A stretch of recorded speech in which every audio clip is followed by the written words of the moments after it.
Welcome to another episode of DD on the Spot. As always, I'm your host, Ryan Johnson. And before I get to our guests here today, I'd like to remind everyone that if you enjoy this content, to please give a like and subscribe down below. I'd greatly appreciate it. We have Emma Montgomery on the podcast. She's a nutrition coach coming to us all the way from Kentucky, where, as we can tell just by looking in the background, it is much warmer than it is up here in Minnesota. But, before we get into that, she's, like I said before, she's a nutrition coach, and she's here to, share her health and fitness journey and maybe give us some nutrition tips along the way. But most importantly, she's our current guest. Emma, thank you so much for coming on. Thank you for having me. I'm super excited to be on. Absolutely. Well, first of all, what's the weather like in Kentucky today? It's not terrible. It is 63 currently. So we've had a little bit of rain, but honestly, I can't complain. I will take warm with rain any day. So it's super nice. Well, it is. Last time I checked, it was 27. Oh my God.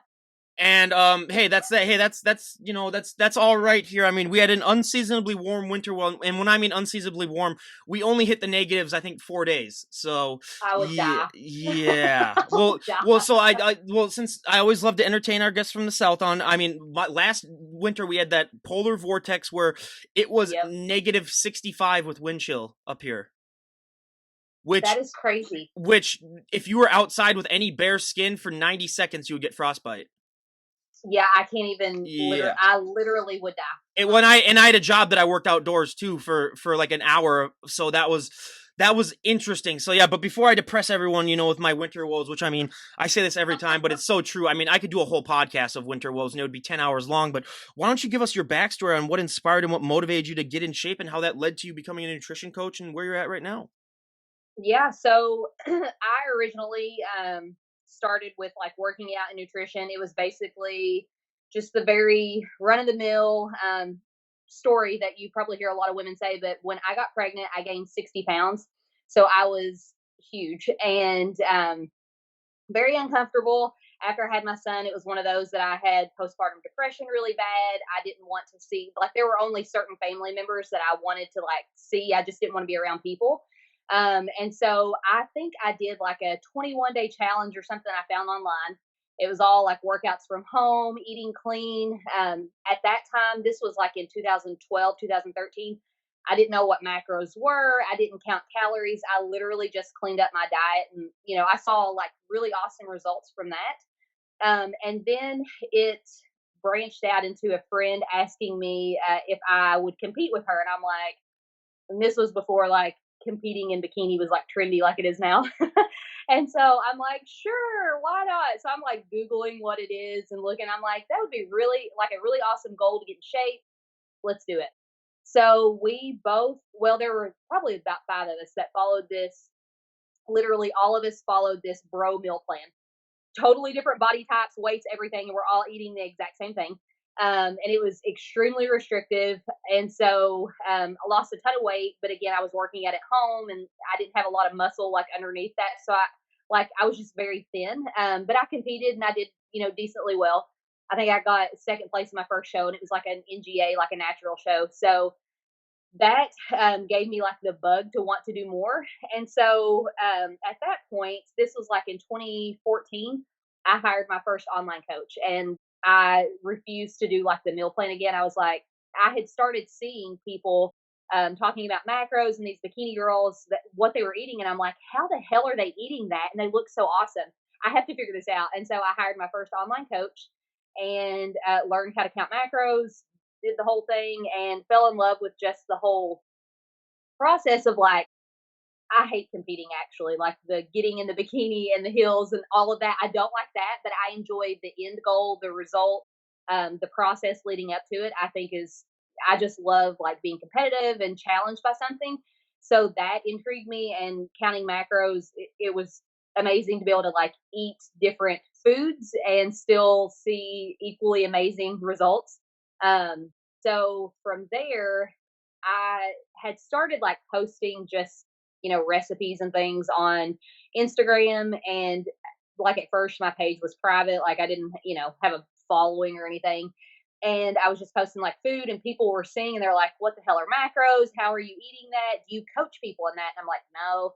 And so, at the time I was the manager of a bank and I kept having more and more people ask me about if I was, a coach or if I would coach people in that. And so I initially took on a couple clients.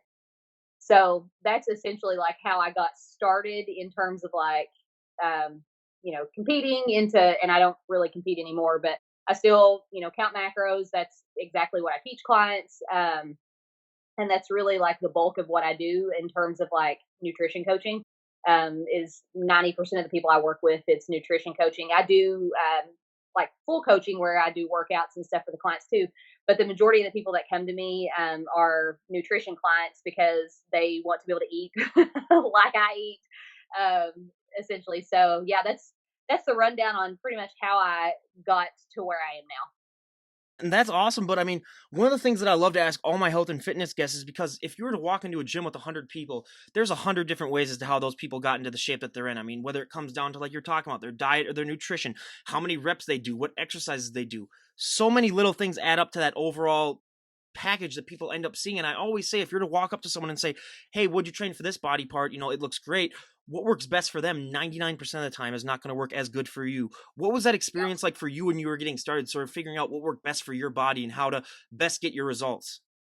I literally was just, I don't want to say I was clueless, but I kind of was. Like again, like we were all following the same meal plan and same workouts. And of course you have things that like you struggle with or, exercises that you liked and they're easier for you. So you want to like keep doing those things. But I eventually got to the point where I knew I needed to work out in a gym because what I was doing at home wasn't as challenging anymore. Which I will say, when I first started working out in a gym, I had like severe phobia of going. I was terrified to step foot in a gym.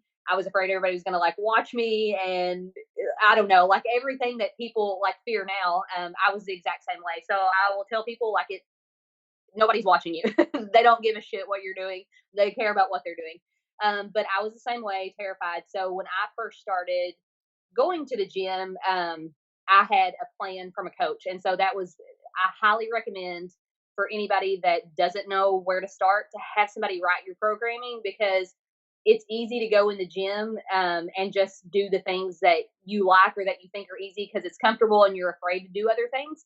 But then you're not going to grow like you want to and develop the muscle that you want to and all of those things. So that is the first thing I would like highly recommend for anybody is have somebody write your programming and have something to follow when you get in there so that one, you're not wasting your time. The other thing is like I would look at it before I went in. That way I knew what I was doing and I wouldn't like get flustered while I was in there, like trying to figure out how to do something. If I needed to like Google a video or whatever, I could do that. So um, I'll just say like the biggest thing I did for myself was have somebody take over my like programming and write it out for me, and just be diligent about following that. And then the other thing I'll say with the working out is women are the worst for this, where they want to go to like these classes and things because it's exciting and it's fun and it's different stuff all the time. But then you're not getting to focus on progressively overloading the muscle. So it's like, yeah, it might seem redundant to follow the same split for 4 weeks or whatever that looks like. But that's the other thing. I work towards progressive overload. I followed the same training plan, generally 4 weeks, sometimes 6 weeks. And I don't just do things that I like and enjoy. There are some things that I just hate and that I suck at. But again, that's how you get good at them is by by doing those things. So yeah, pretty much that. I cannot tell you how many of my friends that are girls that they're just like, oh, I gotta go to my sculpted yoga, I gotta go to my whatever. Orange I'm Theory. oh my god, yeah, it's like you're taking all these classes, and yeah, they might take the one class like once a month. So yeah, I totally agree with you on that. But Yeah. I mean, that sort of works into. I mean, I always love talking about genetics because, especially in this day and age, everyone who's all connected on social media, they look at these people on their Instagram pages and they say, oh, I want her arms, I want his abs, I want their back. Yep. They don't realize that you can only be the best version of yourself. You don't know, Yes. what that person's doing to look like that. You don't know, maybe some people are just born to, have it be easier for them. So that Yep. always brings me into, I mean, whenever someone's first getting started in the gym, they always have that one body part that always takes off, that they don't have to train as much. And then they have that Yep. one body part that just lags behind, that they have to train to oblivion to get it to catch up. I mean, I'll give you my examples first. My back, just because I had jobs all throughout college of working in warehouses and lifting and loading boxes where you either got a really nice back or you quit. Those are the two options that were Yeah. presented to you. But I'm also 6'3", so my legs and my lower body are just absolutely shot. Where I mean, I always said like I could inject pure muscle into my calves and they wouldn't gain an ounce. Like I don't understand how that's possible. But yeah, it's just a never ending struggle for me. But what were those body parts for you when you were getting started working out? Well, I can tell you my shoulders, and still to this day, like women will literally message me and they're like, I want your shoulders and your glutes. And I'm like, those are the things that I work the hardest, and that's why they're developed to the level that they are. And to me, still, like I focus on those, yes, but I still want them to like be better, of course. But my hardest part for me is like my quads are very small, and I feel like I have very long legs. So like there's some girls that I see that are shorter framed and they literally can't hardly do a squat and their quads like blow up. Mine, I could train the hell out of them, and it's like I just have like longer, thin legs. And I know, like, bad problem to have, right? But I have a hard time developing muscle in my quads. And then the other area, like as far as like stubborn fat, like I will hold fat in my stomach. That is literally the last place I lose it. So when I have women that will say, how do I lose my belly fat? My lower stomach is, blah, blah, blah, blah, blah. And I'm like, dude, I get it. I am literally right there with you. And fat, unfortunately, just comes off wherever it wants, all over evenly. It doesn't just come off one area. So like that is the last place that I will lose fat is my stomach. Yep, I mean that's why I love asking that question because so many people have so many different answers. I mean, we had one guest who then she put her calf up on the table, and I was like, "Okay, we're done here. I'm done talking to you. Like, I don't want to talk to you anymore. This is ridiculous." But yeah, I mean, it just shows, everyone is different. But one thing that we talked about before that I mean, it's a stereotype that I love to bust, and I always say, it's gotten better the last 5 years due to Instagram, but unfortunately, there are still so many women that have that fear where if they walk into the gym and they pick up one weight, they're just going to put on 50 pounds of muscle. And first of all, like I said to you before, I'd pay my entire life savings just to talk to you then because you have found, the secret almost of all secrets. But did you ever have that fear when you were getting started? And even if you didn't, I mean, I bet you hear that all the time still now. How do you like to respond to that whenever you hear it? Yep. I never had that fear. I don't, not that I remember. I think I did when I first started, though. I fell into the stereotype of I need to lift lighter weights and or lighter weights, more reps. And I talked to a guy in the gym the other day that was asking me, he was like, I follow you on Instagram, and asking me about, like if I help work with men. And I was like, of course, and we were talking, and he was like, yeah, I have a bunch of friends that are bulking right now, and I don't like lifting with them because I'm lifting lighter weight and more reps. And I was like, oh my God. And the same thing with women. And I'm like, women do not need to train any different than men. I don't train any different than a man. Literally, I have done this for like 5+ years, and I don't think I look manly in any regard. And if it was that easy to put on muscle, holy shit, like that would be a dream come true, right? So I still deal with that to this day. Like women coming to me and they're like, I don't want to get big and bulky. And I'm like, trust me, you won't. Like it literally, if you want to shape your body and have the curves that you're wanting, and all these women say they want to look toned, I'm like, then you need to pick up some weights and stop with like all the cardio, because to get that toned look, you have to develop muscle and shed the fat, and then you see the underneath, the underlying muscle. But it is very, very hard, and I deal with that daily with women. Yeah. I mean, I always say too, I mean, it's just so unfortunate that but the one positive that I can take from it is that, like a lot of people have said, and I agree with it, it has been getting better as it's gone on. And, I just think it's still going to be one of those things, unfortunately, that's going to be around for a while. But one thing that I think impacts women so much more positively than men when it comes to working out is, the confidence boost.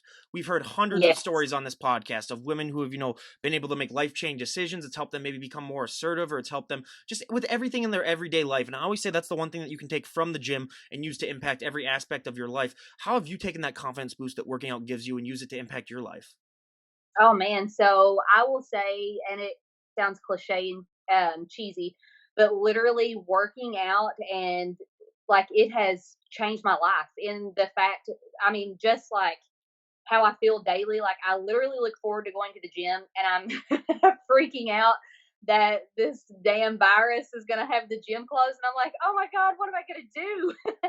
But in terms of like what it's really done for me, I mean, it has allowed, like, it's transformed my life in the fact that I was able to give up the career I had in the financial services industry and work from home and spend more time with my child, do things like that. So, I mean, I would have never had obviously the confidence to do any of that had I never like stepped foot in a gym and found that passion for it. So, I mean, yeah, it's crazy what working out can do for you.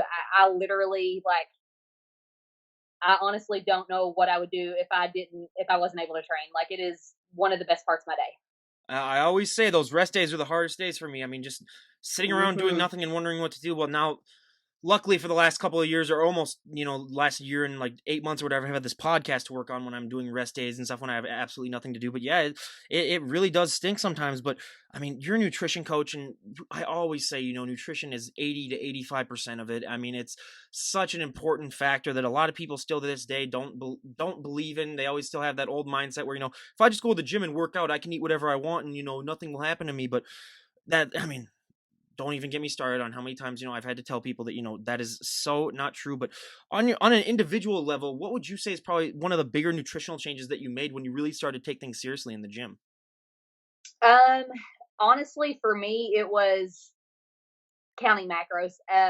So when I followed that like meal plan and I learned because then again, like I wasn't counting calories, I didn't do anything. I was literally just following what was on paper.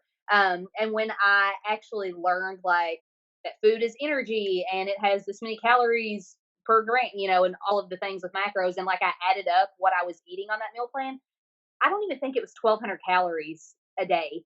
And the fat was super low, and the protein was like way too high for like my size. Again, it was just crazy stuff. So I think for me, it was just really dialing in, getting adequate protein intake because even before I followed the meal plan, I probably didn't take in, I don't know, maybe 30, 40 grams a day because I didn't track it.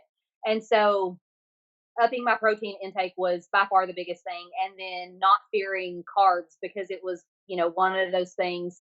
And it's still to this day you hear people that are like, I feel like these my friend told me my carbs are too high for dieting, and I'm like, I'm cutting right now and I'm eating 250 grams of carbs a day. And so I know everyone is different, yes, but carbs are not what makes you gain weight. It's eating more calories than you burn. And so learning that for myself firsthand was like life changing.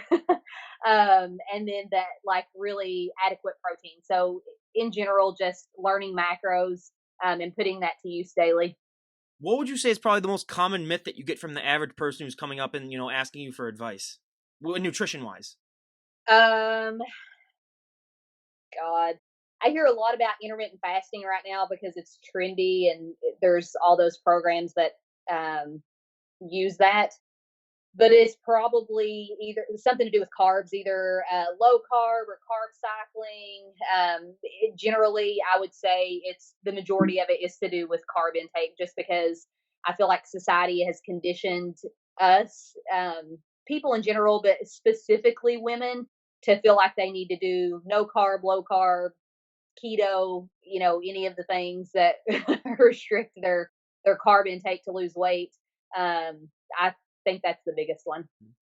One of the train techniques that I love to talk about on the podcast because I was familiar with it, a little bit before I started recording this, and I practiced it a couple times, but I had so many guests on here that just praised it, and now I follow it a lot. Is time under tension. Do you like to do a lot of time under tension in your workouts? I do some. Um, it just depends on the body part. Like I will say, I use that more if I'm doing. It might be something with like arms, um, but traditionally, it just depends. But yes and no. So it's not something that is incorporated like in every split. Like it might be some, and that's something that I will like for my membership group when I do their workouts, and I tell people I'm like, if you get bored with doing the same thing like weekly, then add some negatives to it or stuff like that. So yeah, I mean, it's something that I do, but I won't say that it's like I don't know something that like I feel I have to do. Does that make sense? Oh yeah, no, absolutely. Because I like a lot of my guests are bodybuilders, and they do that just for the aesthetic look because they're just trying to get the muscle to pop out Right. more. But yeah, it's definitely one thing that I recommend people should definitely check out if they're interested. in it. But I mean, with so many options that people are presented today with, fast food and everything. And, I had a job where I worked nights. So, every night driving home, the only thing that was open was fast food. So that was rough on me. But what are some ways that you try to help people maybe convince their mind, not maybe just go for the easy stuff, go for the fast food, go for the easy food, and how to really get through it? Because with this journey with health and fitness, it is so much more of a mental journey than it is a physical journey. I mean, you can Yep. convince your body to work out, I always say, but the mental aspect is by far the hardest thing. Yep. Honestly, I don't. So with my clients, I don't really tell them to not eat out. Like, I don't want to say I encourage it. If we get to a point where we're not seeing a lot of progress and they're eating out several times a week, I will ask them to like cut it back some, just because again, when you're eating out, it's still an estimate, even if things are listed online. Because you're not back in the kitchen like weighing out your burrito bowl at Chipotle. So, but I do help them like in terms of making the better choice. So, like, I eat McDonald's. My son, he's 7, he loves McDonald's. He can crush a double cheeseburger from there. And if I go with him, like, I'll get a salad or a chicken sandwich. So, again, there are healthier options to go for. I think people are just so used to grabbing the Big Mac or the double cheeseburger or whatever, that they don't even like see that there are healthier options, and that the nutrition facts for most of these places are listed online. But I did make a fast food guide with like my top go tos that I like any of my clients or my shred program, like I have that for them. That way they have like an easy resource to pull up, like, hey, I know I'm going to be traveling next week. Like, what are some easy, like, quick go to options? So I was just in San Diego and I had to eat out 4 or 5 days, like every meal.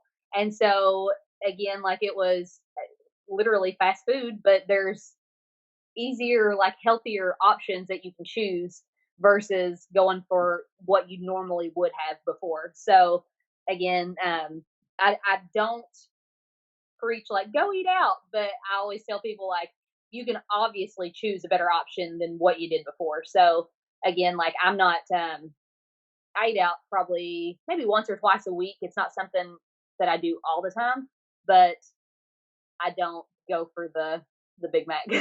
What's your go-to cheat meal? Oh man, I haven't had a cheat meal in so long. I would probably say a burger and like sweet potato fries. But the burger is not just like any cheeseburger. Like I like a burger that has like the peanut butter and banana or pimento cheese and like a fried egg. Like I want a fancy big ass burger and fries.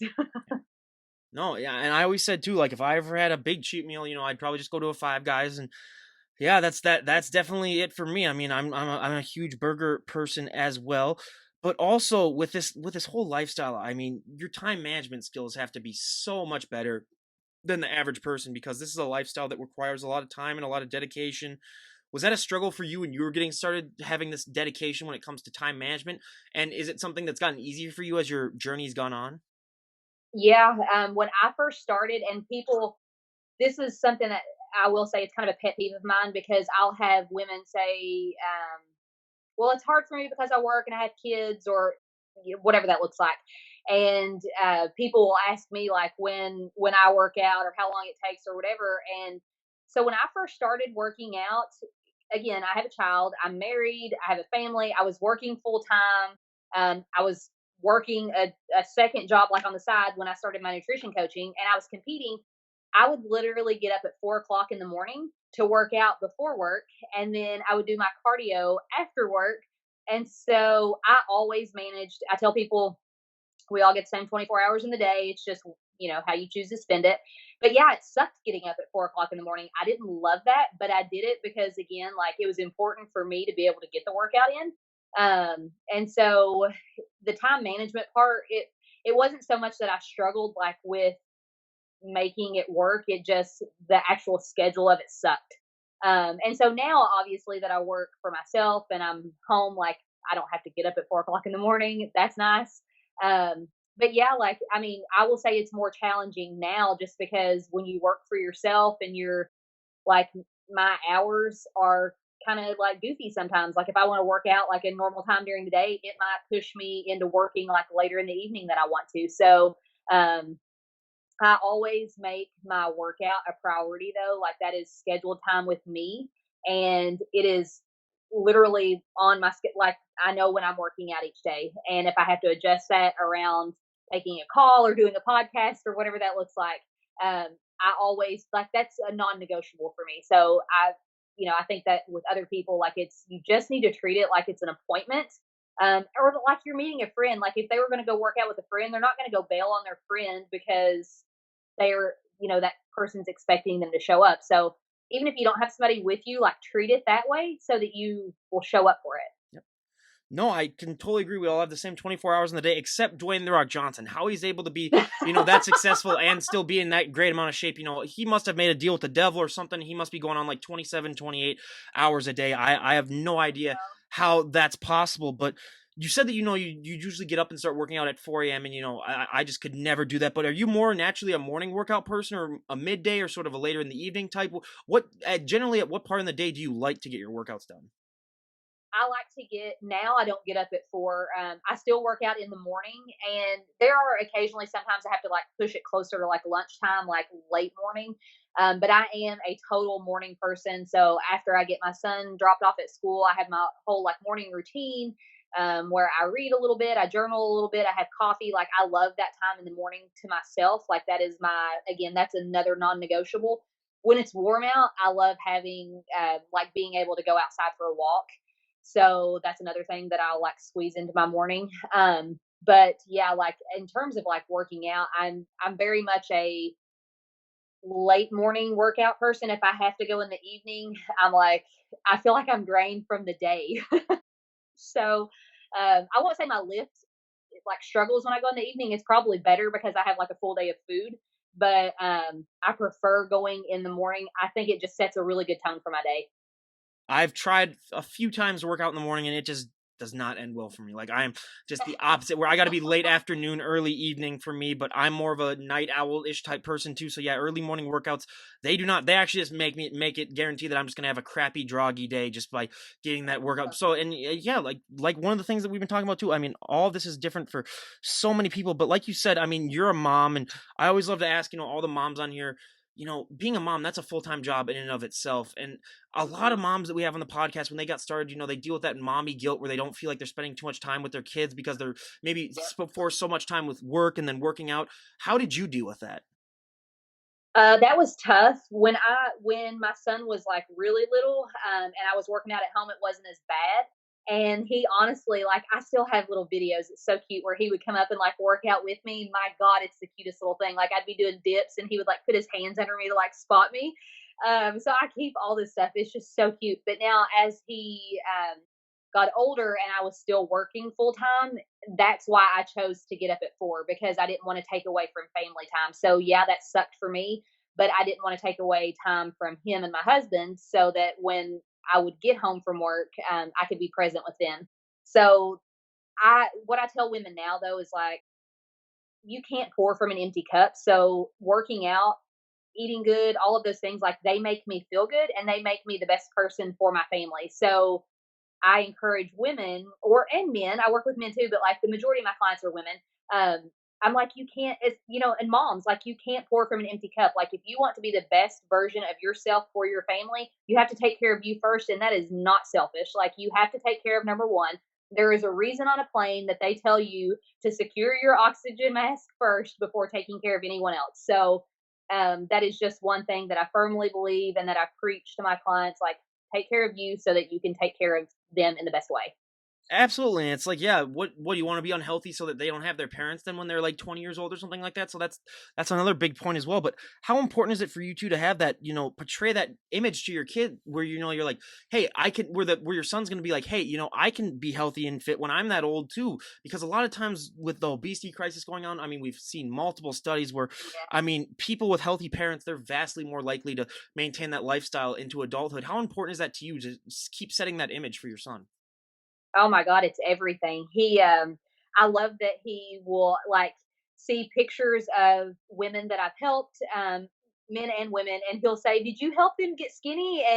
I think it's so cute when he sees these transformations, and she looks so good, and Mom, you look so strong, and I just think it's so awesome, and he will ask like things like, "Is this healthy to eat? Is this good for me?" And so he's very much like, even though he's just 7, like he's very much in tune with. I don't want to say good and bad food, like we don't label food here at the house, but he will like he knows when it's like healthy. So I think that's super cute. But the other thing too, like him watching me run my business and how I work, and I mean, I try to tell him, like, you literally, and I know it sounds corny, but I always say, if you can dream it, you can do it. And so he'll say, I want to be a famous YouTuber one day. And I'm like, you can do it, man. Like, literally, I mean, I am living proof that you can do whatever you want to do. You just have to set your mind to it, whether it is with fitness, nutrition, your career, whatever. So, yeah, like I am very much into like teaching him he can do whatever he wants to do, and the whole healthy and working out thing, he's very active. So I am very grateful that he would prefer to be outside playing than sitting on an iPad.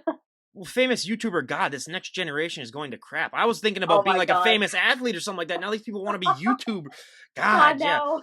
Yeah, I know it's just a whole different generation, but yeah, that's interesting too because yeah, I would have never. I mean, I'm 25, so I was in that last part where I mean, YouTube was coming around when I was I a little know. bit older than him, but yeah, it was yeah. That's just I can't even. Yeah, that's just so That and a fascinating. wrestler. He wants to be a WWE wrestler Okay, too. well So he's always that's like, "Do normal. I have abs?" That's normal. Okay, so like I have a little figurine of Macho Man Randy Savage right up on my shelf right Oh, here. I Okay, love so it. I totally understand that, but yeah, Yep. that's awesome. But He was Hulk Hogan for Halloween this year. oh god, that must yeah. I see. Kids still wear that today, and I love that. I wasn't really that much into wrestling, but yeah, I'm a fan as well. But I mean, when it comes to just so many things that are involved with this lifestyle, the bane of my existence is cardio. I hate cardio more than anything else in this that involves health and fitness. I mean, I always, told my friends the only time you're gonna get me to run is if you're chasing me with a knife. Basically, that's and even and even then, I might not even run. I might just give up and just say, you know what, hey, it's not worth it to run. Whatever. Just, Oh I man. guess it's my time. Just But take me. what is your relationship with cardio like? It is really good now. So when I first started, I would have been that cardio bunny that was like, I just run and eat lean cuisine. And I thought cardio was everything, and I didn't enjoy it. I just thought I like had to do it. And then when I competed, I had obviously had to do a lot of cardio because you have to get down to like a stupid low body fat percentage. So it was necessary. Now I do cardio very minimally. I encourage my clients to do very minimal cardio. And I really just focus on steps per day. So, like 10,000 steps a day. My job is sedentary, even though I'm a trainer. I sit in front of a computer, the majority of the day. So, I do have a step goal where I shoot for at least 10,000 steps a day. And I might do 60-ish minutes of cardio a week. And I'll probably do like a 30-minute run and then maybe 30 minutes on the stairs, unless I'm having like a super stressful day where I'm just like, I need to go run so I can clear my brain. I don't overdo cardio. I don't abuse it. I strictly use it as a tool to help with a calorie deficit. So that part is great for me now. What I will say is years ago in the past, I totally abused it. Yeah. No, I've gotten that runner's high a couple of times, but still, even to this day, I mean, it's like for me, it's just too boring. Where I got to find something to fill it in. But for me, my cardio is bike rides. But obviously, in this type of weather, you cannot go out on bike Yeah. rides. So I have about a 5 to 6 month window where I just have to figure out ways to do that myself. But if you could change one thing about the health and fitness lifestyle, what would it be? Oh man, that's a great question. I would say, man, that is a really great question. Probably something to do with, I don't know, I get really frustrated with, like how we were talking about earlier, like you can look at somebody's Instagram and, they sell like a booty guide or whatever. And they are naturally like, they have really great glutes. They've probably worked out for several years. So I think a lot of it is like we want to compare. Like if I could change something for people where it's like, their day one comparing it to somebody else's, like day 1000. And again, like I have so many women that'll, and it's flattering when they message and they're like, "Oh, I want your shoulders. Like if I sign up for your program, will that?" And I'm like, I've been doing this for 5 years. Like I am not that person that's going to tell you if you sign up for a 30-day program that you're going to have shoulders like mine. I just won't do that. So I think just if I could change something with like that preconditioned like mindset that we have where it's like we want everything immediately, Amazon Prime, 2 days, let me get the body I want. It's just not that simple. Um, so yeah, probably something around like just people's mind frame in the fitness space where I think they buy into some of these programs or I don't know, are sold like promises of, you know, crazy results in crazy short time frames. Well, and every day too, there's like 1,000 new ways that people try to come up with ways to get in shape, and all these different schemes that might be out there, or just anything. It's just so hard for people in this day and age to really think oh, hey, what can I do that's really going to work best for me, because like we're talking about before, it's just so much trial and error too, where people just, and I agree, I'm in the generation too where it's generation now, everyone wants everyone, they want all the results today, and they, it's never going to happen. That's why I always say for people my age, it's a lot harder, I think, to get in shape, because they just expect those immediate results, and this is the one lifestyle that you are never going to get result. And again, if you do get those results the next day, give me a call, because I'm more than happy to talk to you. And I mean, so many people would want to hear what you were doing. But if we were to Yeah. talk to you a year from today, what are some goals that you'd like to achieve? What are some plans that you have for your next year when it comes to maybe just your lifestyle, your business? If we were to talk a year from today, where would you like to be at? Oh man, that's another great question. Not that all of the other questions haven't been great, but these are really making me think. So I would say a year from now, it's crazy because if you'd have asked me a year ago if I would be where I'm at right now, I would have never dreamed that I would be where I am right now. So I think really just continuing to set big goals for myself with my business and income. So obviously that is huge. I run a 30-day program that I would I would love to have triple the size of, have assistant coaches working for me, things like that in terms of the business. In terms of like physically, I just that's hard to really say where I would want to be. I don't have like any like physical goals in terms of like I don't plan on competing or anything. But just keeping the same healthy lifestyle. I'm all about periodizing my nutrition and not dieting all the time. So again, like taking like right now I'm dieting, but then I'll have a maintenance phase of the summer and just being able to enjoy life, but still look the way I want to look. So that's always exciting. But really, just I would say continuing to double down on my business, grow that 30-day program, hire some coaches. Yeah. That's awesome. And I mean, also in the coming days and weeks, with this virus coming out, I think a lot of people are going to try to get to the gym maybe a little bit more if the gyms aren't closed, which I mean they probably will be, unfortunately. But I'm lucky where I got a good nice setup at home, so I'll be fine. But when it comes to people getting started in their fitness journeys, I mean, so many people I think struggle with those first 2 weeks, because I always say, so many people go way too hard in those first 2 weeks, and then they Yep. just tire themselves out where they quit. But what advice do you have for people getting started so they don't fall into that trap, and that they're able to continue on with their journey and start to see those results that they're looking for?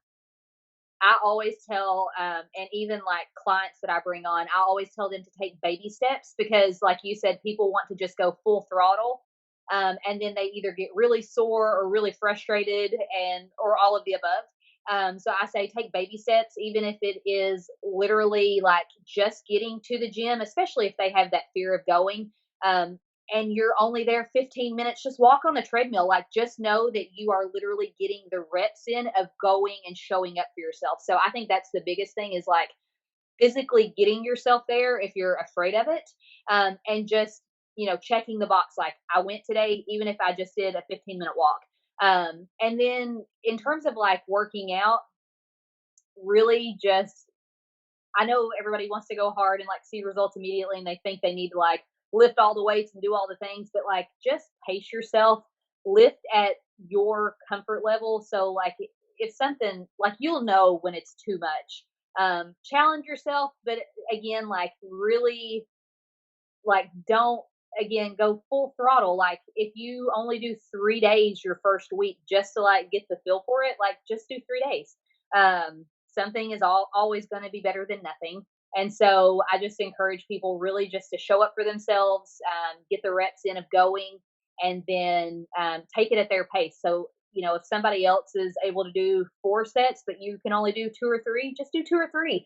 I have clients that can only, afford to do 30 minutes. And I'm like, that's fine. Just do a 30-minute workout. So again, like don't compare yourself to what everybody else is doing, and don't worry about what everybody else is doing. You do you, and show up for yourself. That's another myth that I hate, is where everyone thinks that they have to be in the gym for an hour and a half to 2 hours in order to get a workout in, where it's like you see some of these people with these high intensity workouts where they're working out for 10-15 minutes, and they get just as much, if even a more of a burn than the people that are working out the long amounts of time. And that's a myth that I believed when I first got started too, because I was just inundated with all of that. But Yep. yeah, I found that is so not true. And if people are looking to maybe get a hold of you, I mean, I'll leave link to your Instagram page down below. Are there any other Yeah. ways that they can get a hold of you if they're looking for some nutrition coaching? Yeah. Instagram is where I hang out most of the time. Macros with them, and then same thing on Facebook. Email, and again, they can get me through Instagram. It's pretty much all linked through Instagram in terms of my website and email. That's the easiest way. I get a lot of DMs on Instagram, so I encourage people to like shoot me an email if they're looking to inquire on coaching or something, just because the response time on the DMs takes me a minute. No, yeah, and that's totally understandable. And yeah, I'll leave a link to all that stuff down below. And is there any last piece of advice or any last thing that you'd like to say before we wrap things up on here? um, No, just I mean, in terms of, people that are looking to get started, just, back to what I was saying, I would really say that just, show up for yourself, you do you, don't worry about everybody else, and stop comparing your day one or your week one or whatever to everybody else's like year five. So I just think it's really important for people to, again, the process is going to be different for everybody, and just focus on what you're doing rather than what everybody else is doing. I couldn't agree more, and I couldn't think of a better way to end this. So again, everyone, go and follow Emma on her Instagram page, and I'll leave the links to all that stuff down below. And thank you again so much for coming on and sharing your story. I really appreciate it. Yeah, thanks for having me. All right, everyone. Well, this is Ryan Johnson, DD on the spot, signing out. Everyone, make sure to cover your cough and wash your hands, and have a great day.